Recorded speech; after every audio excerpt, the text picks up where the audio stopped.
എനിക്ക് സങ്കല്പിക്കാൻ പോലും കഴിയുന്നില്ല. അപ്പുറം ഇപ്പുറം ഒക്കെ വെള്ളവും മരങ്ങളും വന്ന് കടലായിരുന്നു. അതിന്റെ പുറത്ത് ഞാൻ എന്റെ വാർപ്പ് വീണിട്ട് അതിന്റെ ഉള്ളിൽ നിന്ന് മറ്റേ നമ്മള് അടുപ്പിന്റെ ഇതുണ്ടല്ലോ, അതിന്റെ ഉള്ളിൽ കൂടിയിട്ട് ഇഷ്ടിക പിടിച്ച് തട്ടിയപ്പോ ഒരു ഓട്സ് കണ്ടത്. അതിൽ കൂടി ഞാൻ പുറത്തേക്ക് ചാടിയിട്ട് പേരക്കുട്ടി അപ്പളാ പറഞ്ഞ, അമ്മ ഞാനിവിടെ ഉണ്ട്, എന്നെ രക്ഷിക്കണോന്ന്. കുട്ടീന്റെ ചെറുവിരല് കിട്ടി. അതിനെ പിടിച്ച് വലിച്ചെടുത്തിട്ട് വീണ് കിടക്കണ വാർപ്പിന്റെ മേലെ കയറി. അപ്പൊ 2 നില കെട്ടിടം മറിഞ്ഞു വരികയാണ്.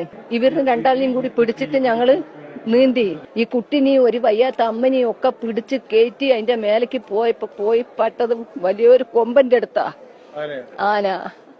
ആനനോട് പറഞ്ഞു, ഞങ്ങള് വലിയ ദുരിതത്തിന്നാ വരുന്ന്, നീ ഞങ്ങളെ ഒന്ന് കാണിക്കല്ലേ പറഞ്ഞു. ആന 2 കണ്ണൊന്നും വെള്ളം ഒഴുക. അതിന്റെ കാലും ചോട്ടിലും നേരം വെളുക്കുന്നവരെ കിടന്നു. ഞങ്ങള് ദൂരത്തുനിന്നൊക്കെ എല്ലാരും വന്നു. പിന്നെ അവര് ഞങ്ങളെ കൊണ്ട് എത്തിച്ചത്.